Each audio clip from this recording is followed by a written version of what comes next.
Olá, bem-vindos ao canal Superação. Eu me chamo Adriana Santos e gostaria de deixar um pedacinho da minha vida, do que Deus fez na minha vida, da minha superação, do que eu tive que superar. Entre outras coisas, o Senhor me ensinou muito e me ajudou muito.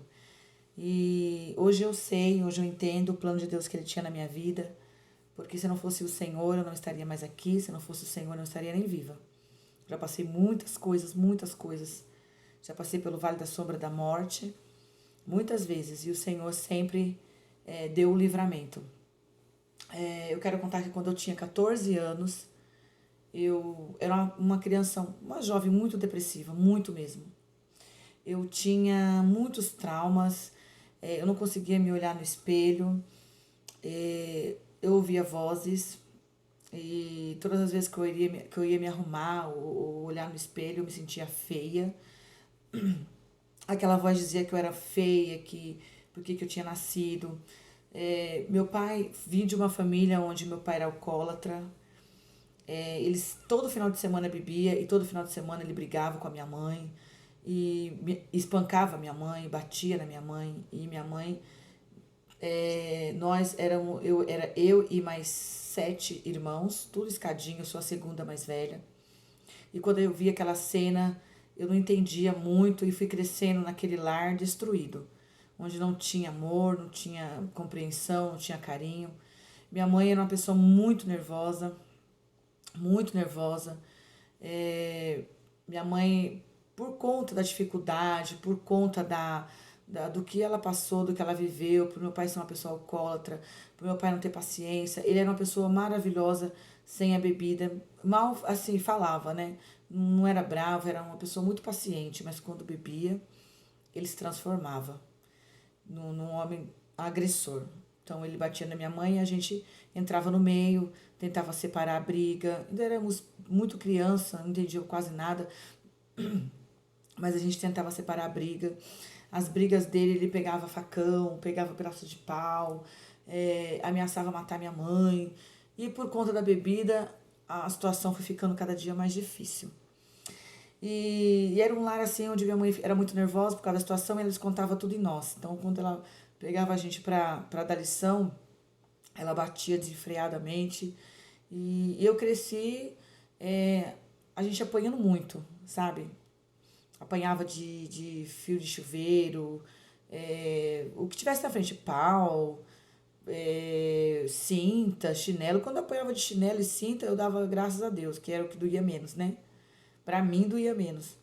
E tábua, o que estivesse na frente. Então, por conta da situação, por conta dela ser uma pessoa sofrida, né? Por ter um casamento ali que meu pai era muito nervoso quando bebia. A bebida tomava conta dele, se transformava, né? Não era o meu pai que eu conhecia quando ele bebia. E a gente tinha medo. E eu me lembro que uma certa feita, ele bebeu muito, muito, muito, muito, muito, muito, chegou bêbado da rua e ele pegou a minha mãe para bater e ele pegou um facão. Eu lembro da minha irmã, a terceira, que o nome dela é Márcia, ela entrando na frente do facão pro meu pai não matar minha mãe. E ela tinha muita coragem, porque quando ele se transformava, se transtornava, a gente saía tudo de perto, se escondia. Mas esse dia ela entrou na frente e ela salvou a vida da minha mãe, porque ele poderia ter matado a minha mãe. Então era um lar totalmente destruído, totalmente destruído. Totalmente. Minha mãe apelava para fazer simpatias, ela ia fazer umas entregas. Então um dia ela confiava, né? Ela ouvia uma rádio evangélica, no outro, então ela apelava para tudo quanto onde falasse que estava dando a solução do problema dela, ela ia. Então ela não tinha firmeza, né? Bebia também. Então a gente cresceu num lar totalmente destruído. E passamos muita dificuldade, porque minha mãe engravidava uma atrás do outro, a diferença era de 1 ano, 2 anos só para cada criança, e já tinha 8. E a última gravidez dela, meu pai faleceu, ela ficou grávida de 3 meses, né? Então tinha 8 crianças e a comida era escassa. Eu me lembro que a gente fazia fila para comer e sempre os mais velhos eram o último e às vezes não ficava nem muita comida pra gente. era aquela briga. Se a gente almoçava, não jantava, se jantava, né? No outro dia não almoçava, esperava a janta. Eu me lembro que eu cresci, eu e meus irmãos, comendo goiaba do mato, abobrinha que achava. Aonde a gente achava alguma coisa que parecia ser bom e podia comer, a gente comia, porque a fome era muito grande, né? Meu pai ganhava muito pouco, era muito filho, então não tinha condições mesmo de dar uma alimentação boa pra gente.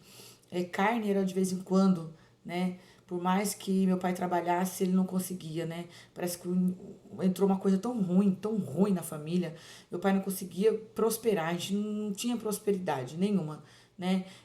Eu me lembro que a gente dormia numa cama de casal. Dormia 8 crianças numa cama de casal. Imagina. No calor, a gente brigava para dormir na beirada. E no frio, a gente brigava para dormir no meio, né? E era um quarto, um cômodo para todas as crianças. Era uma coberta para todo mundo se cobrir. Então era uma coisa muito sofrida, era uma infância muito sofrida mesmo. Eu fui para a escola e eu lembro que eu levava meu material numa sacolinha de arroz, né?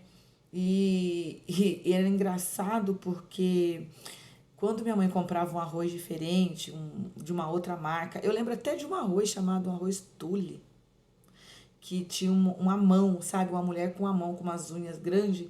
E era o que eu queria, porque a gente escolhia o desenho do saquinho de arroz. E quando vinha um que não tinha desenho, né, ficava triste. E quando minha mãe comprava um arroz que tinha um desenho bonito na frente, era uma briga para levar aquela sacolinha. Mas era assim, variava, porque tinha ano que minha mãe tinha condições de comprar uma bolsa. Então era uma bolsa, era eu e minhas duas irmãs, entramos todas juntos na escola, uma esperou a outra para fazer companhia, porque da minha casa à escola a gente caminhava mais ou menos uma hora e meia, né? Passava a Via Leste, passava embaixo de túnel e nós três pequenas ia para a escola. E eu lembro que minha mãe, quando teve condições de comprar uma bolsa, ela comprou uma. Então era aquele sofrimento, né? Uma carregava o material de três, né? E quando não tinha bolsa, quando arrebentava, estragava, a gente usava saquinho de arroz. Então era uma situação muito triste mesmo, a qual vivi. Quando chegou aos 14 anos, eu não aguentava mais ver aquele sofrimento. E meu pai, todo final de semana que bebia, ou quando tinha dinheiro para beber, era aquela briga, a gente não tinha paz. E eu lembro que antes disso, antes de eu tentar um suicídio, eu lembro que eu fugi de casa. Minha mãe levantou de manhã muito brava, ela ia sair para a cidade fazer comprar algumas coisas, ouvir algumas coisas, e ela levantou brava, acordando a gente de manhã. Eu não sei, aquele dia ela não estava bem. E eu lembro que ela me bateu, me acordou e falou assim: eu quero chegar, eu quero achar a casa limpa, eu quero deixar tudo organizado. E nisso eu não sei se eu respondi ela, não me lembro muito bem. Eu acho que eu fiz cara feia para ela, porque eu tinha acordado muito cedo, então ela foi e me deu uma chinelada. Eu lembro que eu fiquei muito revoltada por causa disso. Quando ela virou as costas, eu fui embora. E imagine você, eu com 14 anos, eu tinha corpo de menina de 8 anos, né? E cabeça também, de uma menina de 8 anos, eu era muito magra, magra, magra, que eu achava até que eu era desnutrida. De tão magra que eu era. E meu sonho era engordar. Hoje você pode achar brincadeira isso, né? Hoje eu não quero engordar, eu quero emagrecer. Mas o meu sonho era engordar. Eu via jovens da minha idade com corpão, bonita, as jovens todas parecendo 16 anos. E eu tinha 14 com corpo de 8. E eu lembro que eu fugi de casa. Eu fugi descalça, toda descabelada, do jeito que eu levantei com um vestidão. Era tipo era um modelo de uma camisola, só que era mais escuro, né? Não era igual camisola fina. Era um vestido velho, que eu tinha dormido com ele, eu lembro. E quando minha mãe virou as costas, eu fugi de casa, descalça, e eu fui pra pista. E quando eu cheguei na pista, eu comecei a pedir carona, porque eu queria ir embora. E na minha cabeça, a voz que falava na minha cabeça dizia que era pra mim ir embora e que alguém ia me achar e eu ia viver em outra família não ia mais sofrer, não ia ver mais meu pai batendo na minha mãe, minha mãe não ia me bater mais, eu não ia passar mais fome. Olha o que o inimigo colocou na minha mente, que era para eu fazer isso porque eu ia ter uma vida feliz, que eu ia ser, sabe, outra pessoa, ia viver. E isso eu fiz, fui pelas ideias do inimigo, né, que soprou na minha mente para me ter essa atitude, e fui com 14 anos. Eu lembro que eu cheguei na pista, eu comecei a pedir carona e parou, né, um carro parou e ele falou para mim, né, olha o perigo que eu corri, né, olha o perigo. Ele perguntou para onde que eu estava indo. Aí eu falei assim que eu ia eu não sabia nem onde ficava, por onde que eu ia. Eu sei que eu peguei uma pista sentido Jacareí. E eu falei assim, eu quero ir na próxima cidade, porque eu tô indo na casa da minha tia, né? Eu ainda menti ainda. Aí eu entrei dentro do carro. Quando eu tava chegando na cidade de Jacareí, ele falou assim, eu não vou entrar com você na cidade de Jacareí. Eu vou largar você aqui, você vai até a cidade a pé, porque eu não vou entrar com você, você é uma criança, não vou entrar com você na cidade. Não vai ficar bem pra mim. E aquele rapaz, aquele moço me largou, né, na entrada de Jacareí. Na entrada de Jacareí eu comecei a entrar em desespero, porque caiu a ficha, né? Eu saí de Mogi, eu tava quase Jacareí, caiu a ficha, eu comecei a ficar com medo, eu falei, não, eu vou voltar pra casa, eu vou voltar pra casa. E a voz dizia, não, continua, continua, vai pra rua, vai morar na rua, vive na rua, que a rua vai ser melhor pra você, você vai ser mais feliz, né? Sua mãe vai sentir saudade de você. É, e eu peguei e a outra voz dizia, não, volta pra casa, volta pra casa, volta pra casa. E nisso eu peguei, atravessei a pista ao contrário e peguei uma carona voltando. Quando eu peguei uma carona voltando, eu me lembro que, não sei como que aconteceu, eu peguei uma carona com um caminhoneiro, ó, descalço, descabelado, com a roupa toda rasgada, e ele me perguntou também pra onde que eu estava indo. E eu estava indo pra casa da minha tia, só que voltando, né? Eu lembro que ele me deu uma carona e me deixou em Arujá. Em Arujá, eu peguei e vim a pé. De Arujá, no bairro Tabuão. Cheguei a pé, isso com 14 anos. Quando eu cheguei quando eu fugi de casa, era mais ou menos umas 7 horas da manhã, 7h30 da manhã. Quando eu consegui chegar em casa, já ia dar 1 hora da tarde. Porque eu fui de carona e peguei carona voltando. Eu me arrependi de ter fugido e voltei. Quando eu voltei, as minhas irmãs já tinham feito todo o serviço da casa. E a minha irmã dizia assim, quando a mãe chegava, eu vou contar pra ela. E foi o que aconteceu. Quando a minha mãe chegou, as minhas irmãs contou que eu tinha fugido, que eu tinha acabado de chegar aquela hora, e minha mãe me deu uma surra tão grande, mas tão grande, tão grande, tão grande, tão grande. E ela me trancou dentro do quarto e falou: você não vai sair enquanto seu pai não chegar. E você não devia ter feito isso. E brigou muito, muito, muito, muito comigo. Aí brigou, brigou, brigou. E disse que se eu fugir de novo, eu apanharia de novo. Só que ela me trancou dentro do quarto. E ela tinha me dado uma surra muito grande mesmo. Ela pegou uma cinta e me deu uma surra grande. Eu lembro que a minha irmã falava, na hora que eu estava apanhando, a minha irmã, Márcia, falou, ela vai lembrar se ela estiver ouvindo esse vídeo, ela falou essa frase: é por isso que a gente foge de casa, a senhora quer espancar a gente. A senhora só bater. Nisso, minha mãe largou eu, que ela estava batendo, já estava me moída, né? Eu tinha moído na surra. Ela pegou a minha irmã também, deu uma surra. Só que a minha irmã, ela deixou pra fora. E ela trancou dentro do quarto. Eu lembro que eu passei. Aí eu me trancou e foi chegando a tarde. Eu tava toda marcada, toda roxa, toda. Sabe, aquelas marcas horríveis no corpo. Aí eu comecei a olhar para as marcas do braço, a marca que estava no meu corpo, e chorando. E eu lembro que eu falava que eu não queria mais viver. Que eu não queria mais viver, que eu não queria mais viver.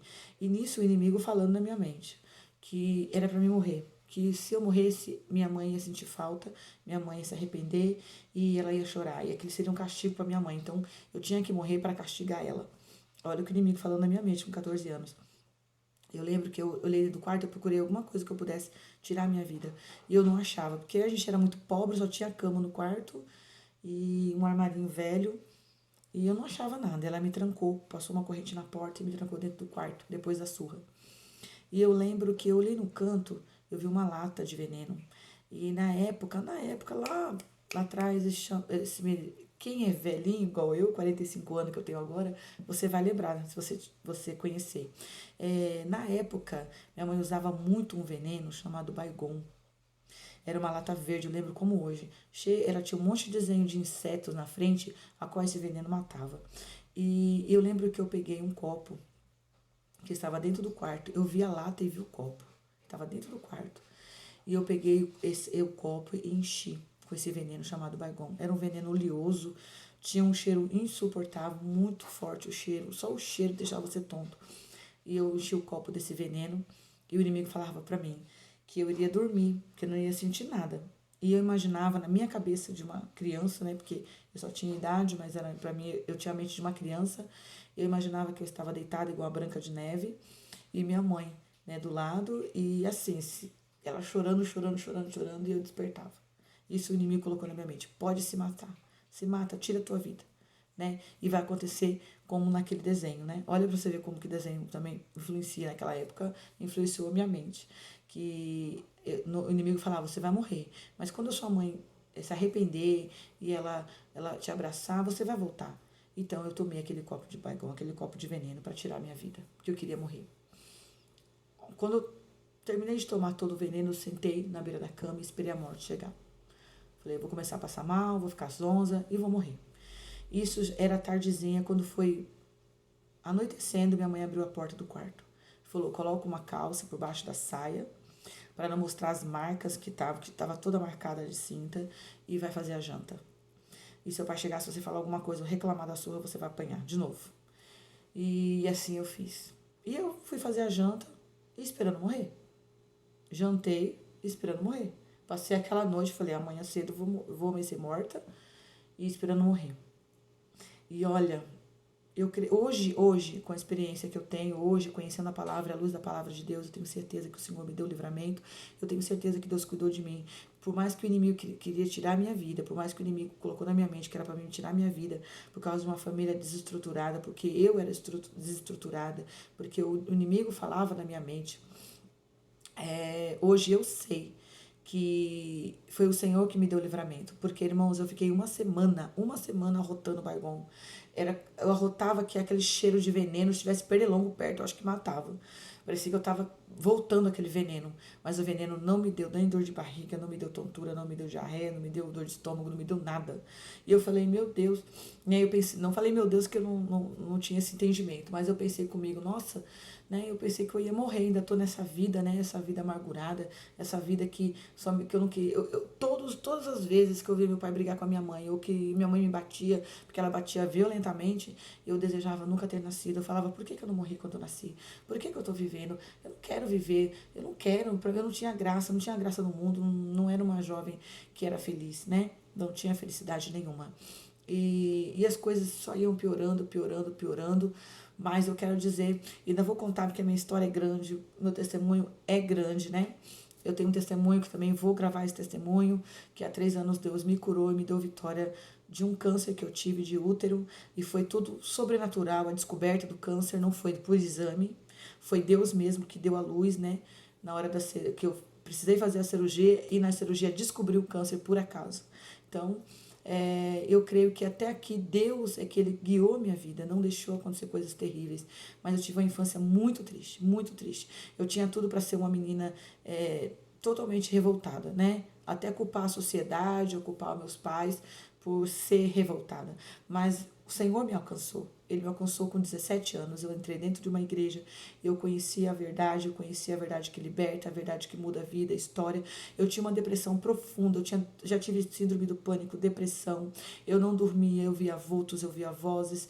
E as vozes me mandavam fazer as coisas. E eu lembro que eu era uma menina que eu conversava com tudo, eu conversava com mato, eu saía às vezes assim, no meio do mato, conversando com árvore, conversando com mato, para mim tudo tinha vida, eu tinha tanto amigo imaginário, então eu era completamente perturbada. Quanto mais minha mãe buscava, né, no centro espírita, na macumba, para melhorar a vida dela, mais ainda, né, as coisas dentro de casa era de mal a pior. Então, quando minha mãe realmente buscou uma coisa que mudou a vida dela, que foi a igreja, que foi a palavra de Deus. Hoje, aleluia, louvado seja Deus, minha família quase toda é evangélica, minha mãe, né?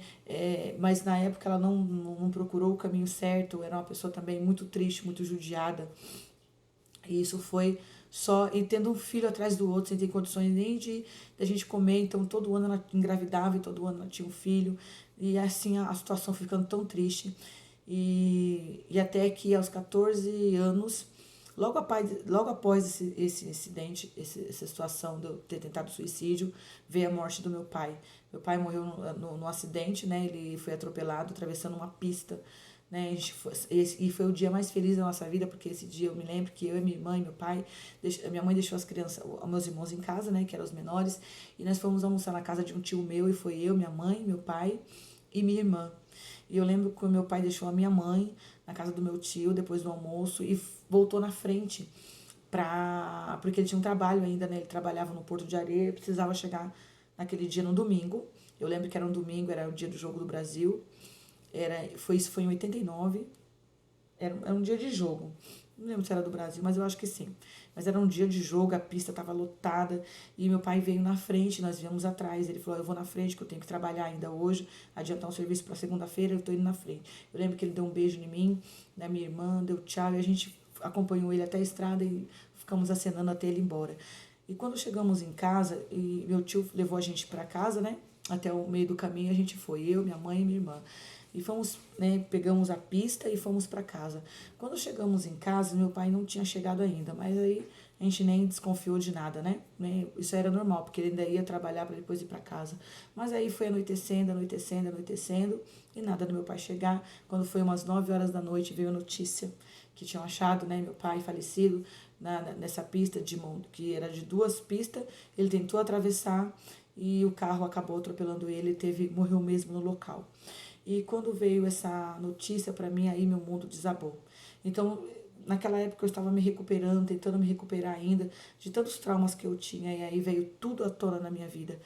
Tudo, tudo, tudo, tudo. Então, dos 14, 15, 3 anos foram de total sofrimento. Total sofrimento. Se a gente não tinha comida, se não tinha alimento, aí piorou com a falta do meu pai, porque a mãe não podia trabalhar, ela ficou grávida de 3 meses. A minha irmã mais velha tinha 15 anos, eu tinha 14 anos. E foi assim, tudo aconteceu, né? Eu tentei meu suicídio aos 14 anos, naquele mesmo ano meu pai acabou morrendo.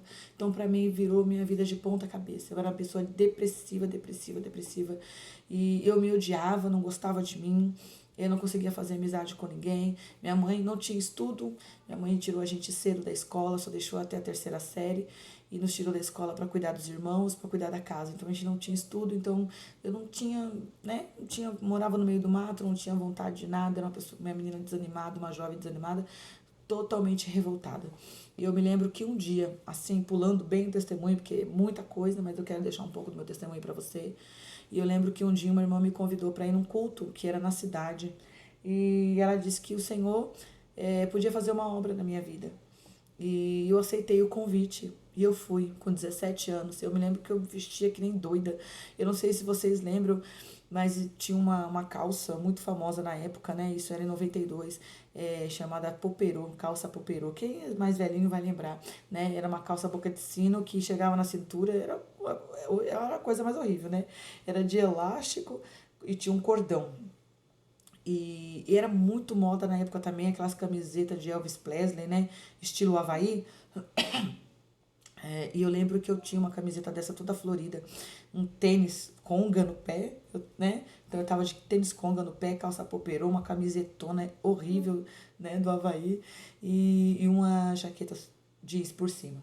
Eu lembro que eu cheguei na igreja, parecia um homem, né? Parecia mais um homem se vestindo. Eu entrei naquela igreja, eu comecei a olhar, né? Eu comecei a reparar as irmãs, os irmãos, e parecia que eles tinham um rosto leve, parecia que eles tinham uma felicidade, estavam ali leve, e eu entrei naquele culto muito, eu estava pesada, muito pesado para mim, eu não conseguia prestar atenção na palavra, mas aquela palavra foi entrando no meu coração aos poucos, e eu lembro que eu estava com a cabeça muito confusa, e eu olhava ali, e eu admirava, né, o culto, as irmãs, os irmãos, para mim era outro mundo, era outro, eu nem sabia que existia, né, e para mim não era a minha realidade, não era a realidade que eu vivia.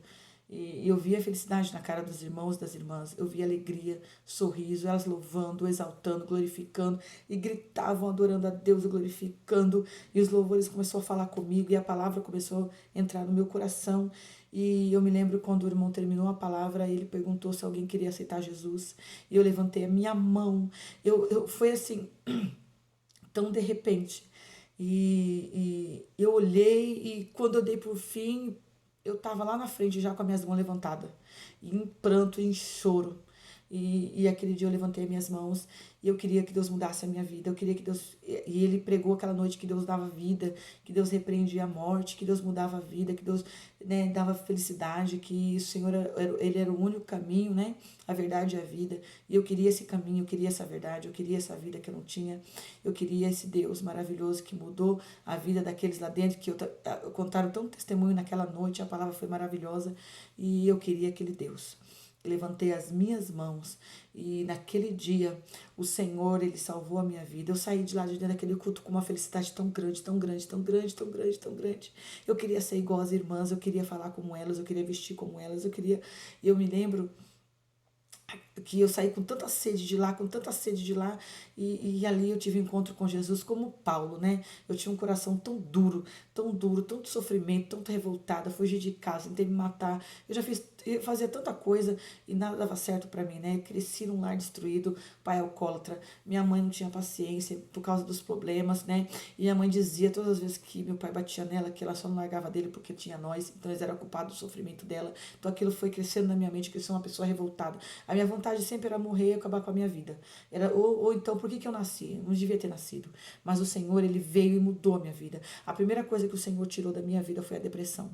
Eu saí daquele culto, naquele dia, eu tomei posse de todas as palavras que o irmão disse para mim. E ele decretava, né, que o Senhor podia, que ia mudar a minha vida, que o Senhor ia operar o milagre. Quando levantei minhas mãos para Jesus, ele dizia assim: o Senhor hoje escreve teu nome no livro da vida. E a partir de hoje, você servirá um único Deus e Ele vai mudar a sua história. Jovem, o Senhor vai mudar os seus caminhos. E eu saí, tomei posse da minha bênção. E falei: não, eu acredito, eu creio. E eu saí, né? Mesmo não acreditando, detalhe, eu fui para a igreja, mas eu não conseguia acreditar que Deus existia. Para mim era conversa, né? E aquele dia eu falei: Senhor, coloca fé no meu coração. Já ouvi falar muito de Deus, já ouvi falar muito do Senhor, mas eu não tinha nenhum pingo de fé, né? Então eu falava: Senhor, coloca fé no meu coração, porque eu quero mudança, Senhor, eu quero que o Senhor mude a minha vida. E comecei ali um processo que o Senhor mudou realmente a minha vida. Eu vi que Deus era Deus. Eu saí daquela igreja com uma alegria. O Senhor, a primeira coisa, tirou a minha depressão. Eu cheguei em casa tão feliz. Contei para minha mãe que tinha aceitado Jesus. Contei para minhas irmãs. Minha mãe, você é doida. Mas aí, enfim, né? O testemunho é longo, né? Eu queria contar, mas eu vou contar ele em partes para você. E eu quero compartilhar, né?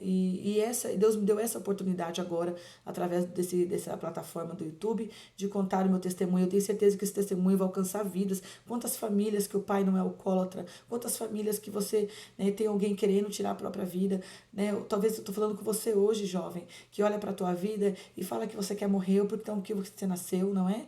Você olha para a tua vida e você vê a sua família destruída, seu lar destruído e já acha que não tem esperança para você. Eu quero dizer que tem sim, porque o mesmo Deus que fez na minha vida, que mudou a minha história, que fez de mim uma pessoa diferente, Ele pode fazer na tua vida também. Louvado seja Deus, e toda a honra e toda a glória para o nome do Senhor Jesus, porque Ele mudou a minha história. E eu saí de lá, e eu lembro que minha mãe tinha uma saia de bolinha, né? Era azul escura, cheia de bolinhas brancas. E eu ia no culto e eu lembro que as irmãs não usavam, elas iam tudo de saia pro culto. Isso em 92, hoje já é mais, né, já mais avançado. Mas na época todo mundo, essa igreja que eu me converti, todo mundo ia de saia. Eu queria congregar de saia, eu queria ser igual, eu queria fazer. E eu lembro, irmãos, que eu fiquei uns 3, 4 meses, todo o culto com a mesma saia. Todo o culto com a sainha, né, azul escuro de bolinha branca. Por quê? Porque eu queria, eu tinha tanta sede de aprender, que eu queria ser como as irmãs, né? Então, eu olhava o jeito que a pastora falava, o jeito que o pastor falava, o jeito que as irmãs sentavam, né? O que elas faziam, o que elas não faziam. Eu começava a observar, e o que eu queria aprender mais de Deus. Eu tinha sede da palavra, eu queria aprender a orar, eu queria aprender jejuar, eu queria, né, que o Senhor falasse comigo, como eles falavam: olha, Deus falou comigo hoje, Deus tocou no meu coração. Eu falei: mas eu quero que Deus toque no meu coração. E tinha um ditado, né, que todo mundo falava, isso aí no ano de 92, né? Todo irmão falava, você conversava com o irmão e falava assim: eu tô no óleo. Ai, varão, eu tô no óleo. Ai, irmã, eu tô no óleo. E eu não entendi o que era estar no óleo, mas eu queria estar no óleo também, né? Eu dizia: eu quero esse óleo, eu quero estar no óleo. Mas como que faz para estar no óleo, né? Aleluia, louvado seja Deus. E os irmãos, eles diziam assim, que eles estavam no azeite, né? Que eles estão no óleo, eles estão aguardando, estão com paciência, né? Estão... Que o Senhor derramou azeite na vida deles, o azeite, né, do Senhor, o azeite do céu. E eles diziam que estavam no óleo. Ai, varão, como você tá, irmão? Eu tô no óleo. Né? Ou estou, ele querendo dizer que estava na presença de Deus, estava esperando, estava, né, fiel, né, estava acreditando, era estar no óleo. Eu queria tanto estar no óleo, eu não entendi o que era estar no óleo. Aí quando eu aprendi o que era estar no óleo, eu também dizia, né, aleluia, louvado seja Deus. Então, a minha vida é de um sofrimento muito grande, de uma revolta, de uma destruição, de um lar cheio de destruição, né, o Senhor transformou, o Senhor mudou a minha vida. O Senhor fez da minha vida, né, algo que eu nunca esperava. Eu nunca esperava, né? Aquela menina de 14 anos que tentou se matar. é, e se alguém dissesse para aquela menina, se eu dissesse para eu mesma, com 14 anos, que Deus iria fazer tantas coisas igual Ele fez na minha vida, talvez ela nem acreditaria, né? Mas o Senhor permitiu toda a situação para eu chegar nos pés dele. E eu cheguei. E hoje eu estou aqui. E eu louvo a Deus por o Senhor ter salvado a minha vida, por o Senhor ter salvado a minha família. Mas passei muitas coisas. Eu vou contar, né? Os próximos testemunhos. E depois que eu aceitei a Jesus, eu passei por muitos vales, mas o Senhor sempre passou comigo. O Senhor sempre me deu vitória. E é assim que Ele faz. Hoje, se eu tenho alguma dificuldade, algum sofrimento, alguma prova, não encaro como encarava lá atrás, tentando tirar minha vida, amaldiçoando o dia que eu nasci. Não. Não faço mais isso, porque hoje o Senhor me transformou numa nova criatura. Hoje as minhas dificuldades eu venço com Jesus. As minhas tristezas eu entrego para o Senhor. E todas o Senhor vem sarando, vem cuidando, vem transformando. Se você aceitar Jesus, não quer dizer que a sua vida será só de flores, só de alegrias. Terá prova, o próprio Jesus disse que Ele venceu o mundo e nós também venceríamos, né? E que Ele tira o nosso fardo pesado e nos coloca um fardo leve. Ou seja, o fardo ainda continua, mas agora aquele leve que possamos carregar. Então, eu quero passar para você, né, esse testemunho, deixar com você para a sua meditação. Esta palavra que eu abri aqui, aleluia, louvado a Deus, para terminar esse vídeo, com a palavra que diz em Salmo 125, que vai dizer assim: os que confiam no Senhor serão como os montes de Sião que não se abalam, mas permanece para sempre. Que você possa ficar com essa palavra. Louvado seja Deus. Amém, Jesus? Que Deus abençoe grandemente a sua vida. Eu fiz um vídeo, acho que é o vídeo mais longo que eu fiz, né? Mas eu tinha que contar, né, parte do meu testemunho, que há muitos anos eu aguardo comigo e espero o momento certo para contar. E tem muitas outras coisas ainda que eu vou falar nesse canal, superação. E você que tem uma história de superação, manda para mim uma história linda de superação que Deus fez na tua vida. Manda para mim, eu vou estar lendo a sua carta aqui. Pode mandar para mim. Manda para mim que eu vou estar lendo ela aqui no canal, para as pessoas verem, né, como Deus é poderoso e Ele muda a história. Pode colocar aqui, aleluia, no link desse. Pode deixar no link ou manda para mim. Eu vou deixar o meu e-mail para você, ou você manda mesmo pelo canal. Pode ser pelo canal também, tá bom? A sua história e eu vou estar contando aqui a sua história. Mas eu tenho muitas ainda, muitas experiências com Deus para contar para você, tá bom? Mas eu quero aqui não deixar só a minha história, mas contar a sua história também, para que nós venhamos edificar vidas, né? E para que o Senhor venha dar vitória em nome de Jesus, amém? Que Deus abençoe a tua vida. Um beijo para vocês, né? Fiquem com Deus, que Deus abençoe grandemente em nome de Jesus.